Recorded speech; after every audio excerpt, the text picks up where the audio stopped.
Padalang ngapunten sekedap ala. Mohon perhatian. Di sini telah ditemukan satu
Pendeta kang akarya wangsit memba kumbang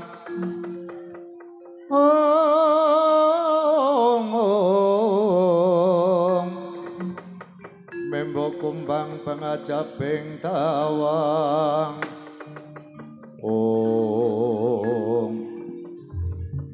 wong wilahing sekaring bawana langgeng putraku ya siswaku Prabu Sosro Sangkara Raharja Swanira. Nggih, Rama.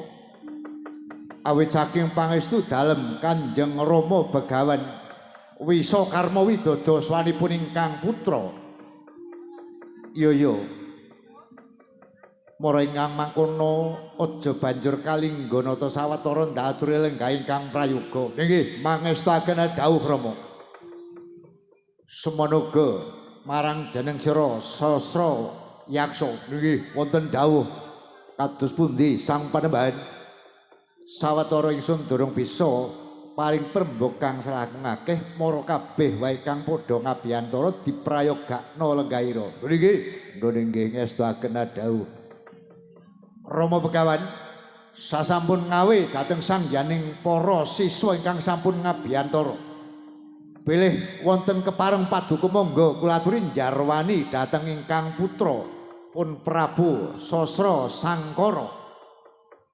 Pancen bener kulup mula dene iki jeneng sira adoh tak awe cedhak manira take amarga parigawe ingkang kudu tak tindakake. Mangertiya kulup dina iki ingsun sinaraya dening Nalendra ing negara Ngastina yuki Sinun Prabu Duryudana. Perkara wigatine durung ingsun tampa nanging kaselak kudu panjenengan ingsun tedhak marang Praja Ngastina. Nggih. Mula kaya-kaya iki ana pakaryan kang abrut mula jeneng sira tak awe. Ayo aja kalinggana kok tak dherekake. Enggal marak swanana Sinun Prabu Duryudana Nalendra Ngastina. Menawi mekaten lajeng bidalipun benjang menapa Rama Begawan. Bebasan colok lintang sambung ngober dina iki bodal nggih sendika mangestaken dawuh.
Repdata Pitana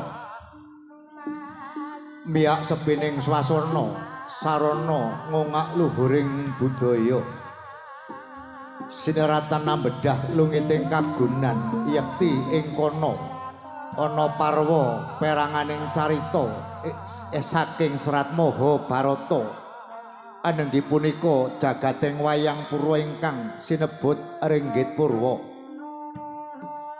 Pramila sinebut wayang pinangka sasmita wong urip wajib sembahyang kanthi kapercayane dhewe-dhewe. Labet jroning wayang sinung piwulang ingkang dayane mawih pepadhang tumraping tiyang gesang. Ugi sinebut ringgit aweduk kunane Sunan Giri ingkang anganggit awujud serat panggurit sarana wirid temah bangkit dadya carita lunggit. Purwane tegese wiwitan sasmita purwaning dumadi nenggih lelakon ing Madyapada. Kawiwitan saking Nabi Adam lan Ibu Hawa pramila wayang Purwa dadya tulodo gesanging jalma ingkang sedaya kawengku purbaning Gusti ingkang Maha Kuwasa. Asura kelawan watak sura dadya rengganing carita kadya salaka. Sura dira jayeng palugon Subrasta tekaping ulah Darmastuti. Werdine najan digdaya kinayoman Durga Kala. Lamun Deksura ngungasake kasektenira ing kono yakti bakal sirna kagiles rodaning watak sura. Anyar kara nyarengi ing Purwaratri jenengkalan luhuring kagunan kunjuk mring Gusti. Katingal gumelar minangka Purwaka anenggih punika gumelaring negari Ngastina. Ya negari Purwasri Nanda ya Hastinapura ugi sinebut Gajahwaya. Liman Benawi ya Kuru Janggala.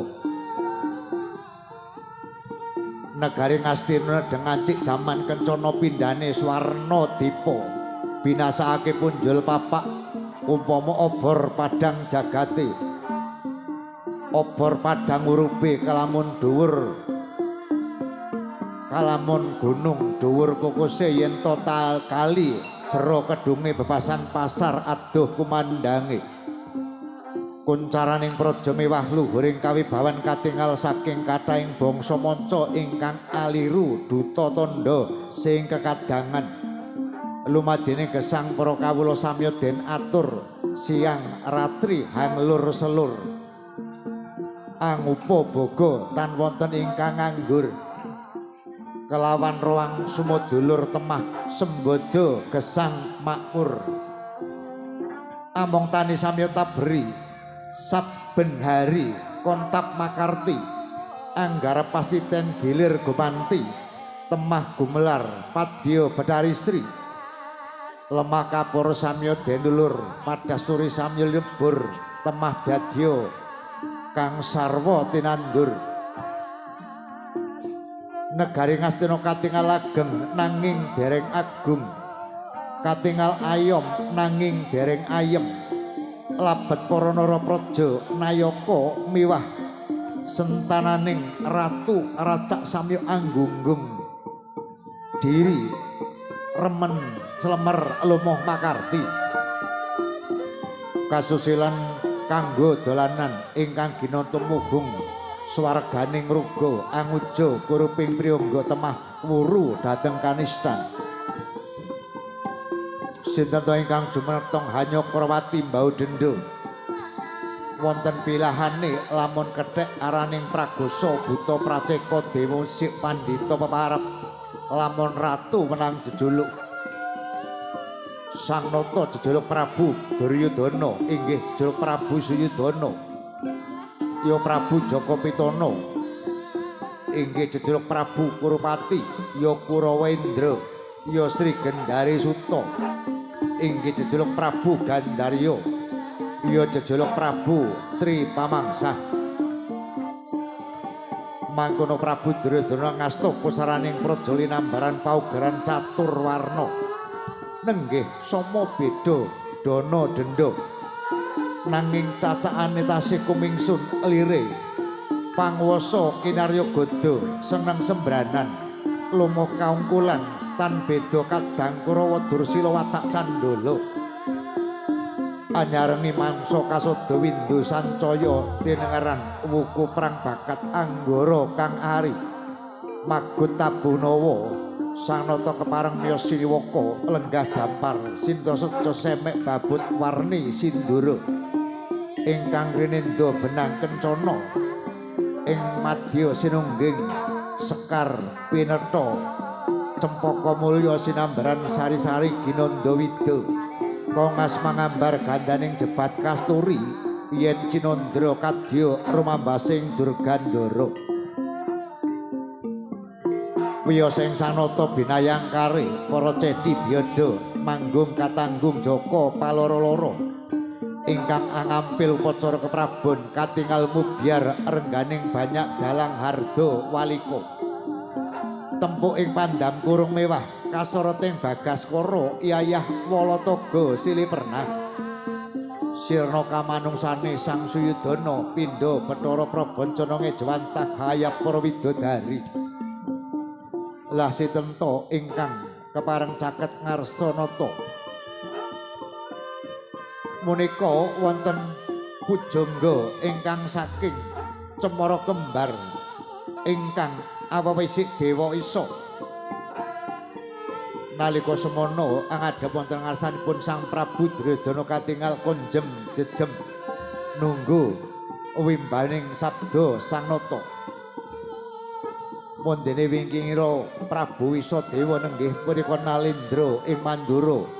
Jejuluk Prabu Baladewa ya Kakrasana ya Walikita ya Jaladara. Angadhep wonten ngarsanata tansah anggantung seba nengga wimba dawing Sang Nata. Sang Prabu Baladewa amengkeraken pandhita Sektri Mandraguna dadi mustikaning prajurit punika dwija gurune ngolah kasekten. Nggih menika ingkang winastan Sang Begawan Durna ya Kumbayana ya Bharatwaja putra ya Sang Wipra inggih sinebut Begawan Menak Anggara. Mangkono ing pagelaran Jawi katingal manggalaning jurit nenggih Rekana Patih Kartamarma. Mangkono dupi Sang Prabu Duryudana amolat sangyaning para kadang ingkang sampun ngabiyantara sigra paring sasmita yen to paheman panangkilan badhe kawiwitan. Mangkono alon wijiling pangandika ingkang daring kawisenglesan.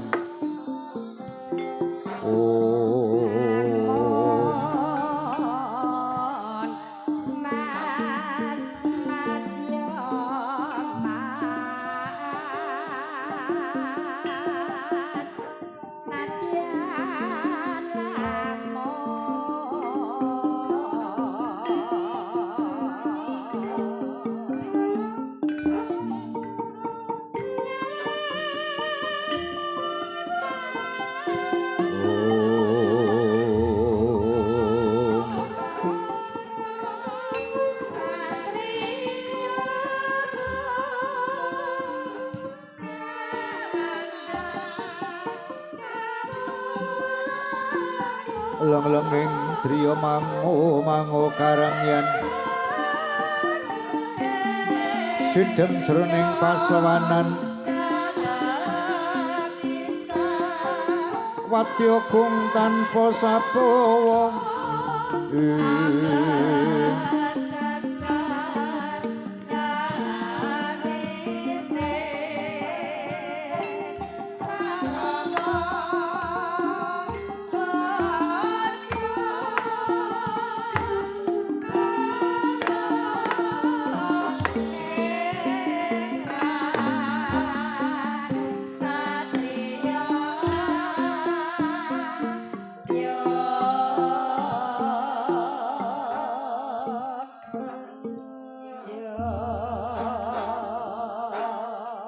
Sritinon ing pasewakan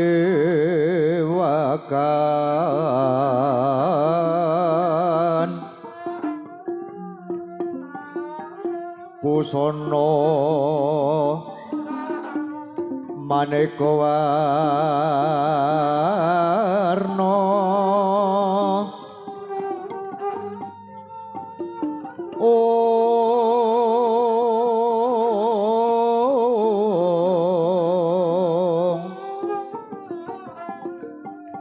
sebak puspiting udyana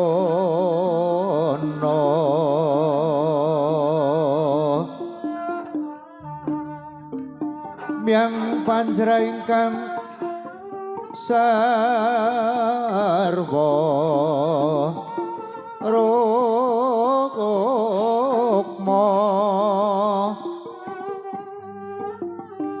renggeng manik renggeng manik naranata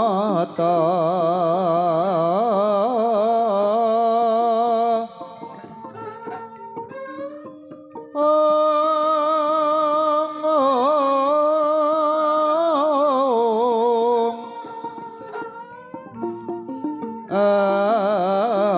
prabanyo awa prabanyo kang sumirat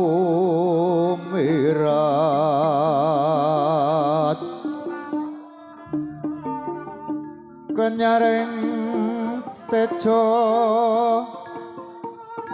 leliweran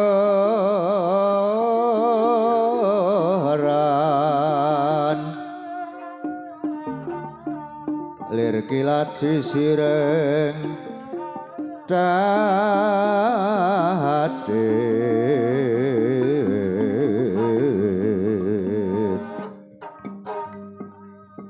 awembo kekondo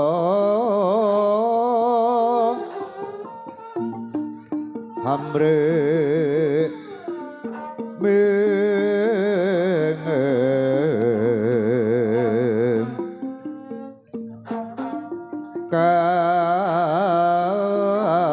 katiuping maruto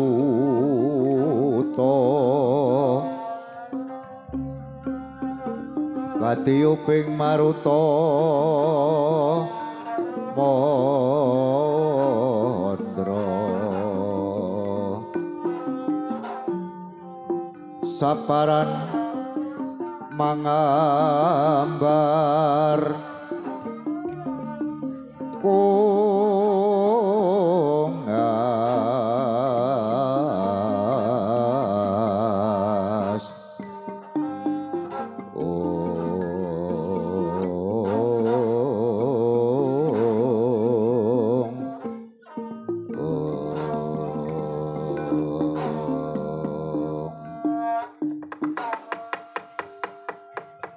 yo tari sedeng sinewa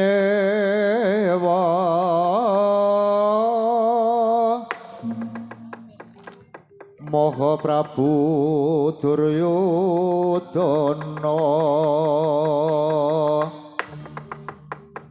prastiten dampar kencana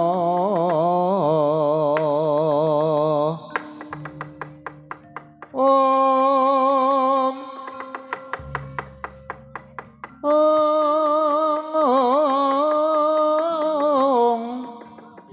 hasri rengganing busana kinontrang kontrang Mas Retno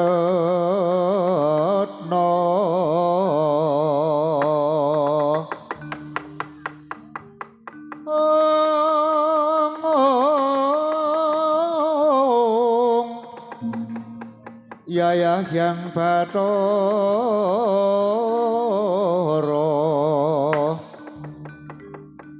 sinewa ing tinju maya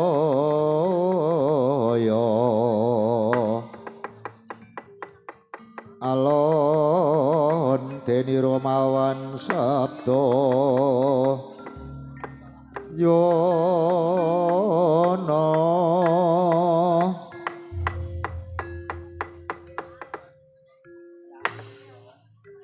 Iwang Sukma mangadilenowe jagat casmintan ingsun mugia paringa pangayoman marang jeneng ingsun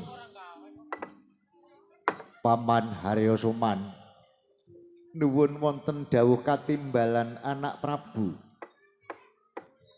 sadurunge manira paring sabda ingkang sakrung akeh biswanira Paman adoh ingsun awe cedhak manira raketake Kadiparan Purwa Madiwasana anggen pakenira Paman sagah ngelantaraken dawuh manira tumanduk dumateng sedaya para kawula ing kutha Prajan Negari Ngastina Paman Harya Suman. Duh sinuwun nyawa-nyawa sesembahan kula menawi jengandika niti pirsa dhateng sowanipun ingkang Paman nuninggih kali sing sambe kala taklimipun ingkang paman kan kunjuk wonten ngarsoan anak Prabu Duryudana. Nggih paman sampun kula tampi. Nggih menawi maniti dhateng para among taning padusunan negari ing Astina samya ketingal adem ayom ayem tentrem. Katitik ring kalenggan punika tetanipun para among tani katingal ijo raya-raya mahanani dados tentreming penggalih. Wondene maniti dhateng para narapraja minggahing Tamtana bupati lan sanesipun sedaya tansah nuhuni dawuh jengandika anak Prabu. Wondene menawi maniti dumateng para Tamtana minggahing para prajurit siang pantaring rati tansah anggladi kridane ngaprang. Sewanci-wanci anak Prabu badhe nggelar jajan kula kinten boten mawi nggupok kanca dalem Sinuwun Prabu. Cekap ingkang paman dalah para kadang-kadang paduka para Kurawa. Bebasan putung binalangna remuk sinawurna sukarela kangge tawur brancening praja jer menika ingkang paman saged ngaturaken pepulih dhateng sih kawasan paduka anak Prabu kula non mekaten nggih ndadosaken bombong raosing penggalih manira. Pramila paman pakaryan ingkang utami tindakna sak lami-laminyo. Wondene pakaryan ingkang awon kabura barat angin kendang keli banyu mili sampun ngantos dipun lampahi. Nuwun inggih nggih sampun ngantos menggali jikolan prakewet dipun sekecaken paman sengkuning abiyantara madyaning parapatan agung negari Ngastina. Nuwun inggih nggih ingkang pamaning kepatihan sampun boten kirang sekeca anggenipun marak sowan wonten ngarsanipun anak Prabu. Nuwun semangke katingal bilih ing negari Ngastina dinten menika krawuhan tamu agung nuwun inggih jimat pepundhen kula panjenenganipun Begawan Wisakarma ingkang mijil saking pertapan Cemara Kembar. Pramila bapa sasampunipun satata lenggah daya-daya ingkang putra Duryudana ngaturaken pasegahan panakrami katuran raharja rawuh jengandika bapa Panembahan Wisakarma. Ong wilahing sekaring bawana langgeng. Yo nggih putraku Duryudana banget panarimaningsun dene jeneng sira wis kersa manembrana marang praptanipun bapa. Ya awit saka pangestu munggir praptanipun bapa saka Cemara Kembar dumugi ana ing negara Ngastina kali sing sambe kala ora lewat puja estawanipun bapa katurun marang anak Prabu Duryudana. Nggih bapa kula tampi tangan kula kekalih kula pundi wonten pranaja mugia andadosaken jimat paribih paring jengandika bapa Begawan Wisakarma. Iya nggih matur nuwun nggih. Sampun ngantos menggali jikolan perkewet kula aturi merayogaken jengandika bapa Panembahan lenggah wonten Pandhapi Agung negari Ngastina. Anak Prabu kaya-kaya wis ora kurang kepenak anggonku ngabiyantara ana ngarsane anak Prabu Duryudana. Koko Prabu jimat pepundhen kula, Koko Prabu Mandura sak rawuh jengandika dene ing kemawon sinanggota pucanen gambur ambon ingkang mungguing ngarsa. Satata lenggah daya-daya ingkang rayi ngaturaken pambagya panakrami katuran raharja rawuh jengandika Koko Prabu Mandura jimat pepundhen kula. Wela dalah inggih Yayi ngaturaken agunging panuwun dene Yayi Prabu kersa manembrana praptanipun ingkang Raka Mandura Yayi. Awit saking pangestunipun Yayi Prabu nambahi widodha praptanipun ingkang Raka ing Mandura. Mboten namung salam taklim pun Raka para katur wonten ngarsanipun Yayi Duryudana. Koko Prabu dat angin kula mundi. Kula pundi wonten pranaja mlabaring pundhong dhumahe pangkon mugi andhadhaken cahya nur cahya Koko Prabu. Nggih, matur nuwun Yai.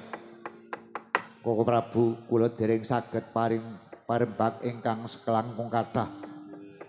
Kasuwun kanthi sanget dipun prayogiaken jengandika Koko Prabu Baladewa lenggah wonten Pandhapi Agung negari Ngastina. Yayi ingkang raka tansah mangayu bagya dawuhipun Yayi Prabu Duryudana.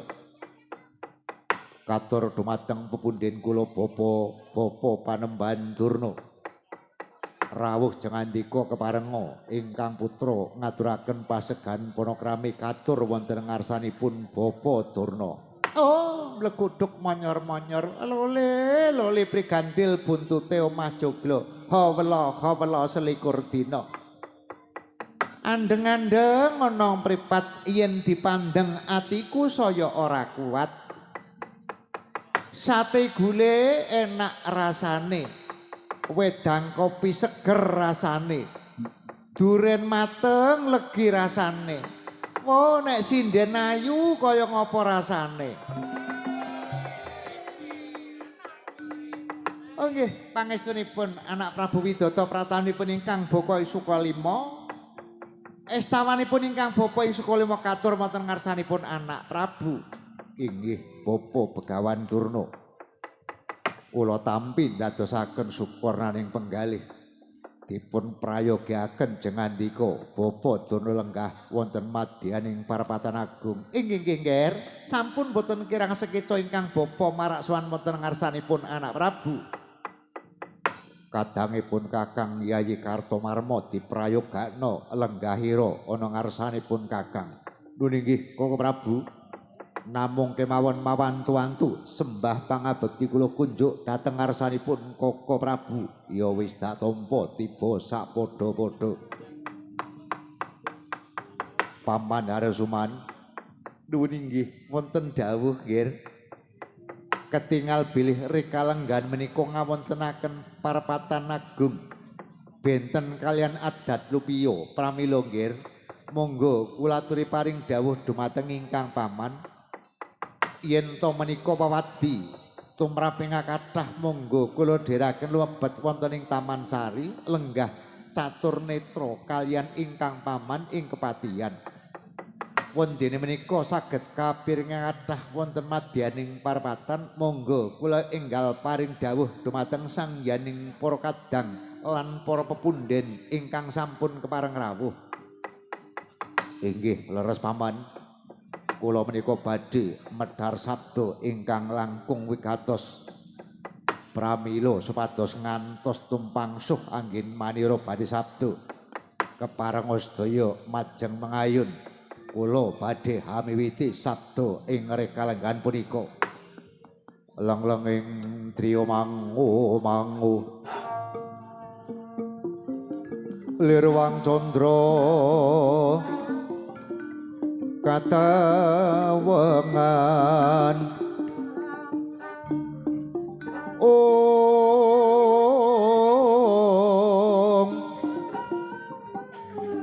kasumo ing tias katuritan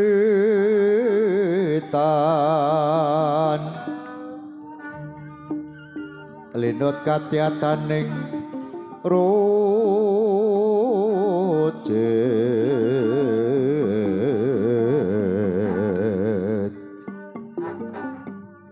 rem-remeng driya manawung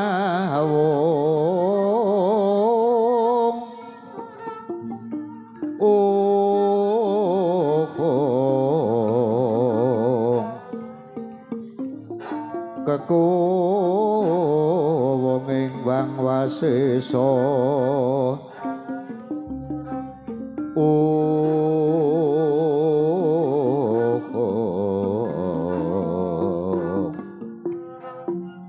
kekuwonging Wang Wasesa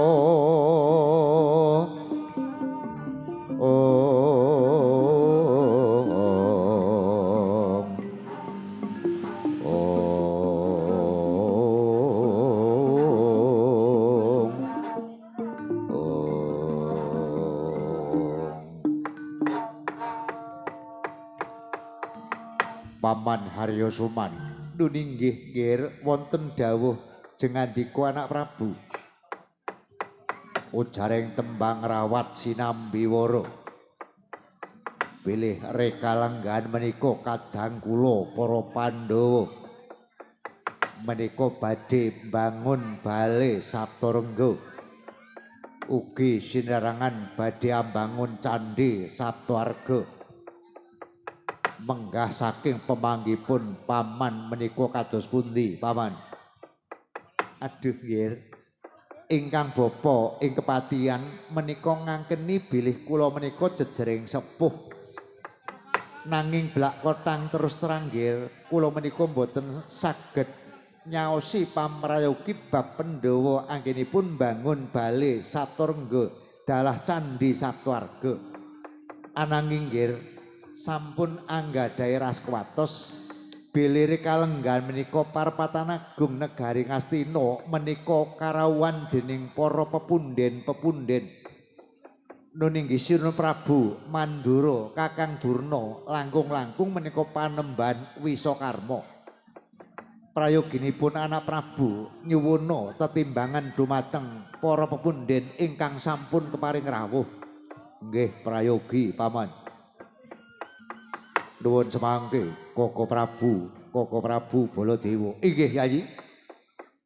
Wonten migatos menapa Yayi? Sajak Yayi Prabu menika kagungan penggalih utawi kagungan sedya ingkang kedah dipun rampungaken wonten madyaning parapatan agung rekalenggan menika.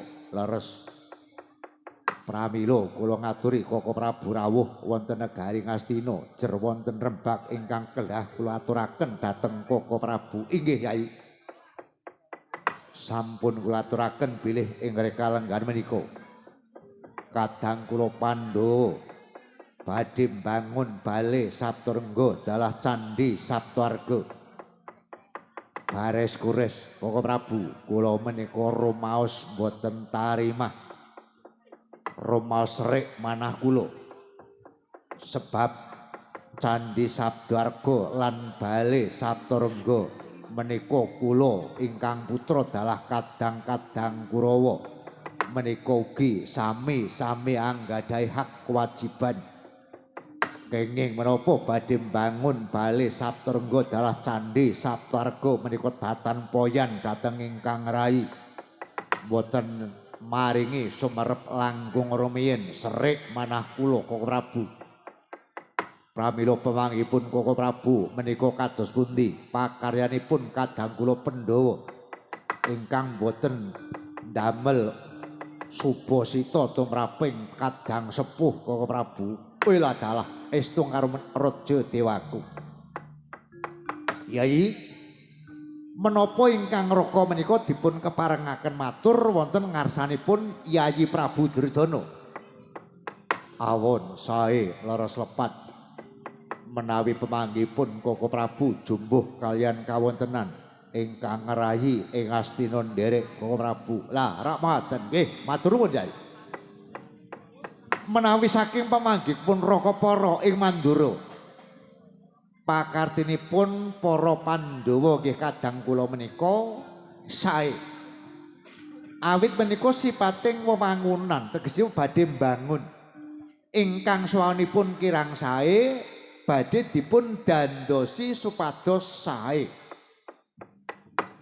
Bangun bale nggih menika Saptarengga awit menika kangge papan padununganipun para kadang Pandhawa utawi sinten kemawon ingkang rawuh kangge manggihaken nggih menika salah satunggiling rembag menika saged kangge musyawarah dumateng sedaya kemawon ingkang betahaken menika langkung sae. Wondene kadang kula Pandhawa menika badhe mbangun candhi Saptarengga.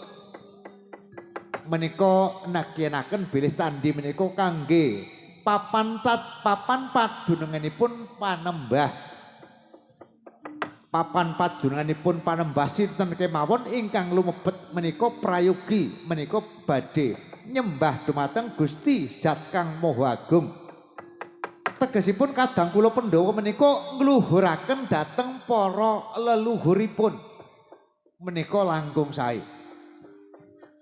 Bilih Yayi Prabu menika romaos serik, romaos murina nggih monggo. Nanging pemanggih kula menika pakartinipun kadang kula para Pandhawa niku sae.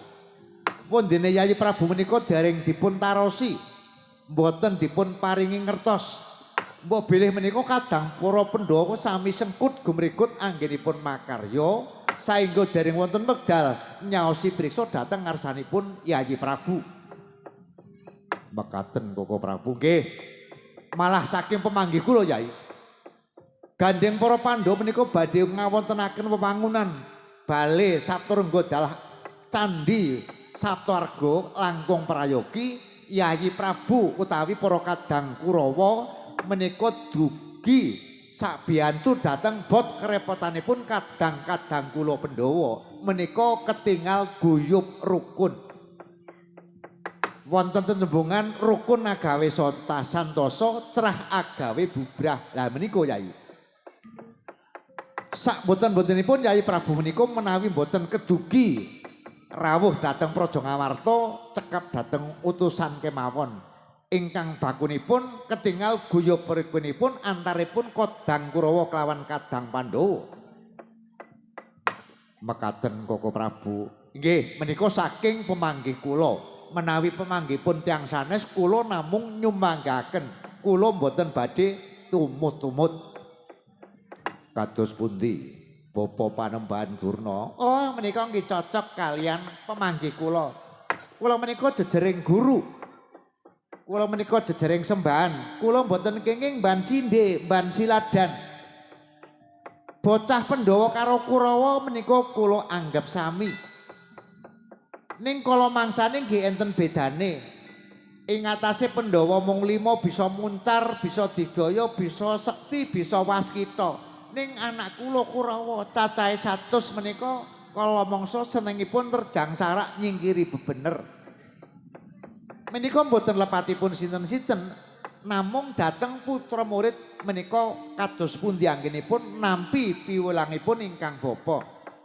Lah menggah pemanggih kula menika sarujuk condong rumajang kalian pengendikanipun anak Prabu Baladewa. Kula kepengin ngapuningani bilih murid-murid kula menika sami guyub rukun manunggal dados sak juga. Lho nggih ngaturaken agunging panuwun. Nuwun semangke Bapa Wisakarma. Pramila paduka kula rawuhaken sinaosa kula mboten matur ingkang kathah. Mboten mawi sambung talingan. Paduka sampun mangertos ingkang dados legedekening manah kula. Pramila kula nyuwun sabdanipun Bapa Panembahan Wisakarma. Ya nggih, yen kaya manut lilanana pun Bapa bakal maju supaya aja nganti tumpang suh anggone pun Bapa paring sabda. Nggih, Bapa.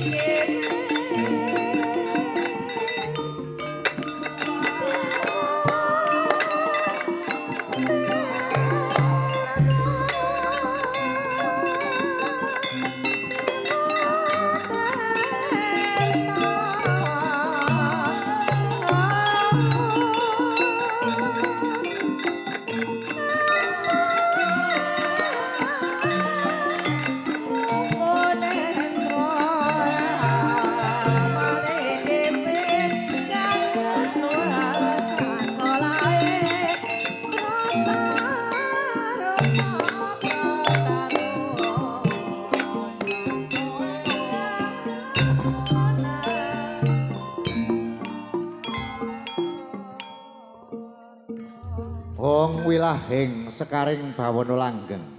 Kula putraku Duryudana. Nggih wonten sabda pangandika Bapa Panembahan Wisakarma. Pancen bener kang dadi pangendikanira nalika dina kang kepungkur pun Bapa nampa nawala saka jeneng sira Anggir Duryudana. Ingkang surasane supaya pun Bapa enggal prapta ana negara Ngastina. Ya saksuwene pun Bapa midhangetake pangendikanira lan pangendikane para pepunden-pempundenira. Pun bapa wis bisa nanggapi sasmita ingkang kawedhar sabdane anak Prabu Duryudana. Inggih matur nuwun bapa. Sing cetha anak Prabu Duryudana kuwi ora rila. Lan mrina penggalimo ing atase Pandhawa sing keperah nom anggone tumindak karya kuwi ora pamit karo sing tuwa. Mongko Bale Saptarengga lan Candhi Saptaarga kuwi padha-padha duweni hak utawa padha-padha duweni kewajiban. Sing mau padha ora kena dibedak-bedakake. Leres pangendikanipun Bapa Panembahan. Mulih kamangkono gandeng sliramu njaluk sabiyantu marang pun Bapa ora bakal kabotan. Ingkang sejatine anak Prabu kuwi kepengin yen Pandhawa anggene nindakake pakaryan bangun Bale Saptarengga lan Candhi Saptarga kuwi aja nganti dibacutake. Yen perlu diwurungake, rak ngono to. Leres saestu pangendikanipun Bapa Panembahan Wisakarma. Pramila bab menika babar pisan Purbawasesa kados pundi caranipun supados para Pandhawa menika sampun ngantos dipun lajengaken anggenipun bangun Bale Saptarengga dalah Candhi Saptarga. Purbawasesa kula sumanggaken dhateng ngarsanipun Bapa Panembahan Wisakarma. Yo nggih. Matur nuwun dene sliramu wis percaya marang pun Bapa. Iku mung gampang wae yen kepengin murungake sedyane para Pandhawa. Ingkang sepisan para Kurawa ya anak Prabu Duryudana kudu manut apa sing bakal ingsun sabdakake. Ngajeng sampun kula matur senajan sewu marga badhe kula lampahi yen to para Pandhawa gagar wirgar tanpa karya anggenipun badhe mbangun Candhi Saptaarga dalah Bale Saptarengga. Yo. Yen pancen wis kaya ngono prasetyamu iku kang sepisan dene kang kapindho supaya Candhi Saptarga lan Bale Saptarengga ora bisa kalaksanan anggone padha mbangun kuwi mau lan batal gagal wigar tanpa karya iku pancen ana saranane. Wonten sarananipun menapa? Ya kuwi Pandhawa duwene pamong wujude loro. Siji sing jenenge Kresna, loro Semar. Lajeng dawuh Paduka, yen to Semar karo Kresna kuwi isi urip, iku penggayuhmu kuwi ora bakal kalaksanan, bakal murungake Candhi Saptarengga lan Bale Saptarengga anggone bakal dibangun. Nanging yen pamonging Pandhawa antarane Kresna lan Semar dipateni, ya ing kono kowe bisa kasembadan nggugurake para Pandhawa anggone nindakake pakaryan. Krodha montablir kenetap jojobang mawinga-winga kumecut padoning ladi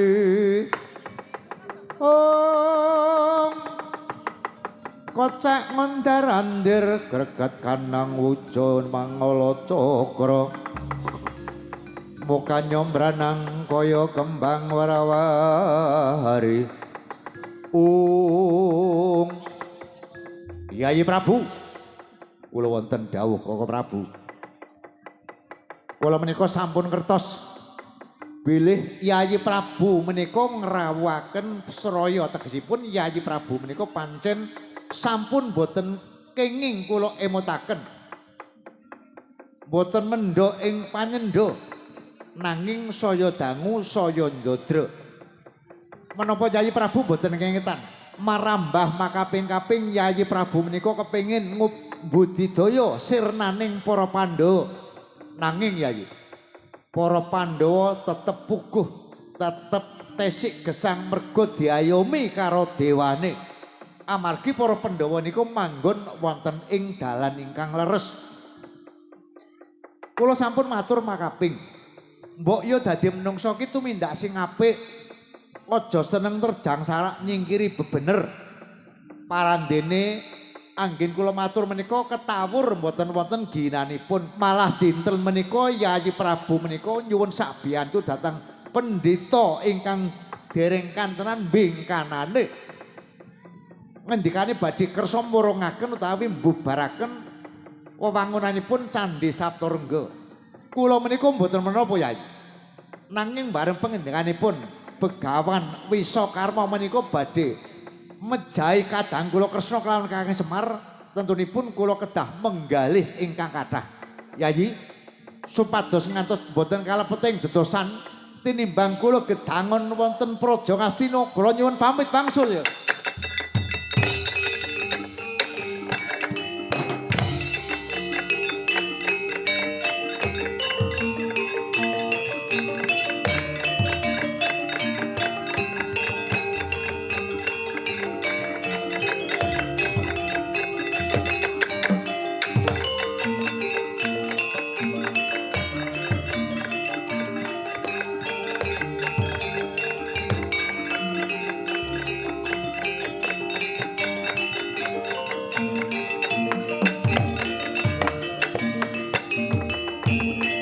Kagiatre sang kapirangu rinangkul kinempit kempit dosang retaning bawana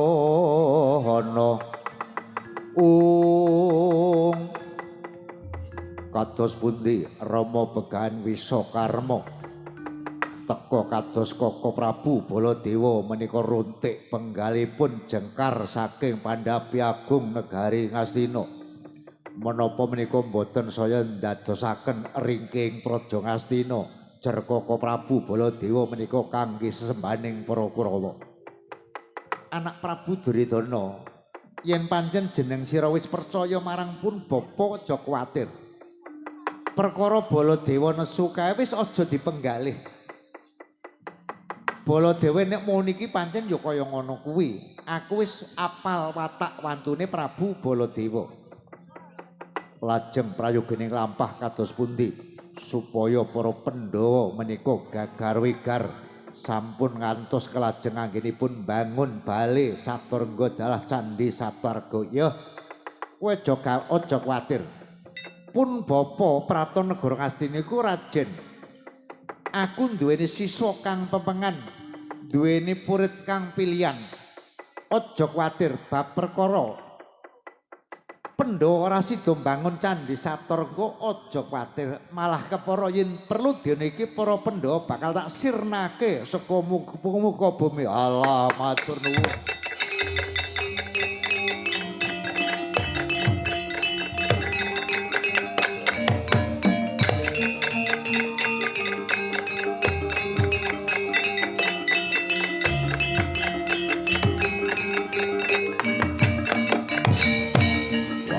Matur nuwun Bapa, matur nuwun. Kula menika mboten rugi nyeraya dhateng panjenengan. Ajeng kula mbayar 15 juta mboten wedi, kula mboten remaos rugi.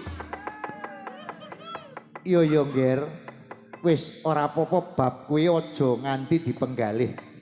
Ingkang baku wektu dene aku njaluk pamit daya-daya bakal merpeki marang playune si Baladewa. Aku ki duweni pangira Baladewa iki sisip sembire luput katuranggane bakal ngalang-alangi sediane anak Prabu dalah panjenengan ingsun. Purbawasésa kula sumanggaken dhateng paduka Sang Begawan Wisakarma. Durna, kula wonten dawuh. Kowe dina iki uga aja enak kapianak ana pakaryan kang kudu sira tindakake. Iki kudu ana campur tanganmu. Oh nggih kula ngestaken dawuh, kula ngestaken dawuh. Bapa Durna kedah mituhu dhateng dawuhipun Bapa Begawan Wisakarma. Oh nggih. Menawi ngantos boten purun nindakaken dawuhipun Bapa Begawan Wisakarma, Bapa Pandhita Durna badhe kula kendelaken dados pandhita wonten negari Ngastina. Oh nggih, pun kula manut pun, manut maut. Tinimbang mangke mboten dadi pendhita, malah kula dadi bos jatilan malah rugi kula. Anak Prabu aja kuwatir. Saiki gua aku nyuwun pamit tak ngawe murid-murid sendika monggo kula dherekaken.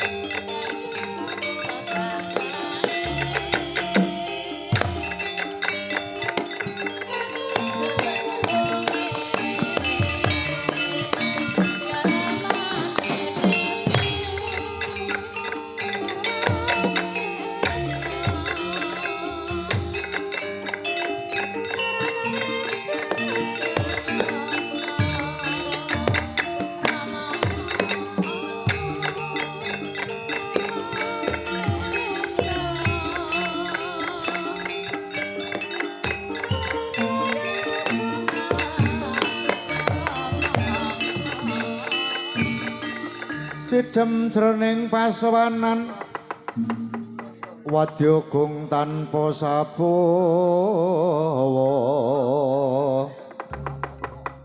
kaditan sinang linging tias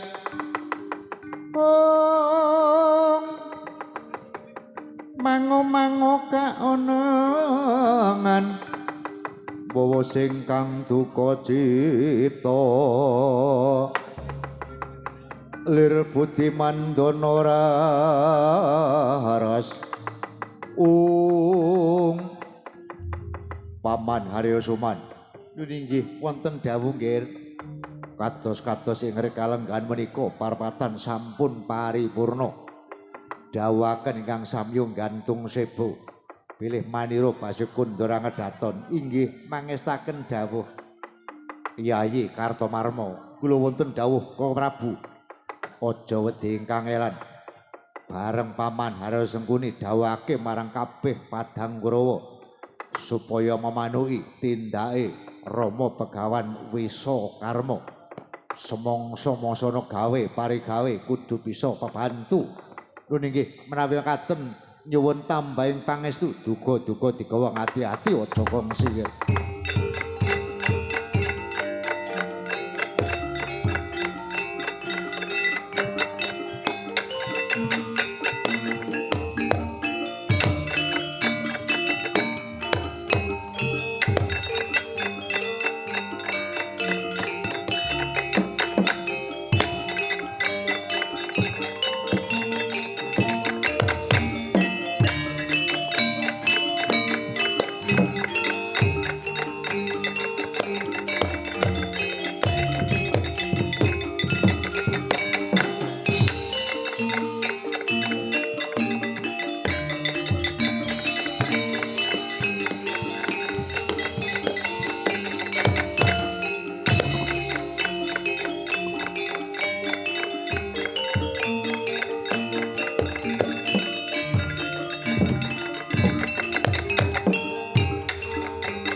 Yaksa kura rupa resedeng siniwaka yaksa lelaku malya ingkang anak Prabu Sastra Mangkara inggih wonten dawuh Rama Begawan yen sliramu pancen kepengin nyecep ilmunipun bapa kuwi ora gampang ana pitukone pitumbasanipun menapa Rama Begawan yen dina iki jeneng sira tautus supaya nututana playune Prabu Baladewa awit ora weruh iki bakal ngalang-alangi lan ngrendoni anggone bakal nggayuh para Pandhawa anggone mbangun Candhi Saptarga nggih sendika mangestaken dawuh aja wedi kangelan dawuhna prajuritmu saka bandulan jagat didhawuhke supaya nyekel marang Prabu Baladewa sendika kula mangestaken dawuh.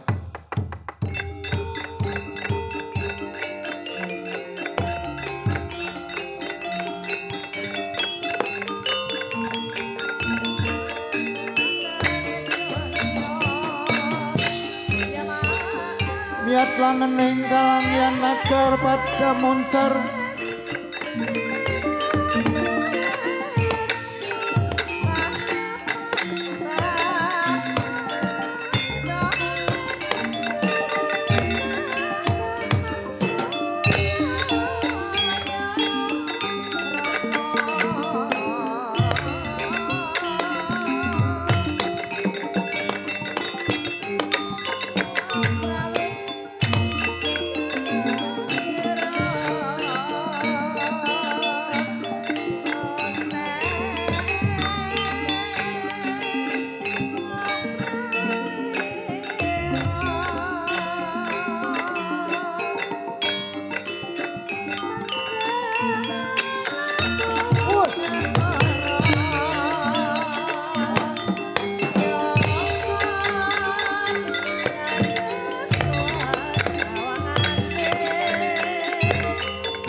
Anoman kabeh ora lalen papar pupur dodo senggara gunung anaan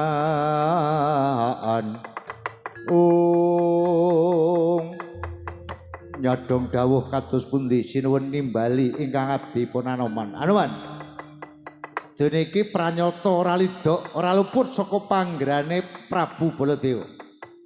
Para kadangku Kurawa ora biyen ora sikum bakal ngalap patine kadangku para Pandhawa. Malah saiki Yai Prabu Duryudana minta sraya marang pendeta anyar jenenge Begawan Wisakarma. Mulih kamangkono sliramu tak awe iki semongso-mongso wadya balane anak muride Pendeta Wisakarma iki bakal mbodho kalane. Lho nggih. Sampun waswatos bilih mangke wonten rubeda Anoman ingkang tanggal jawab. Ayo dijaga bareng-bareng, dipethuki kaya ngapa yen pancen bakal metu iki. Monggo kula dherekaken.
Sidhem jroning paswanan wadya gong tanpa sabuh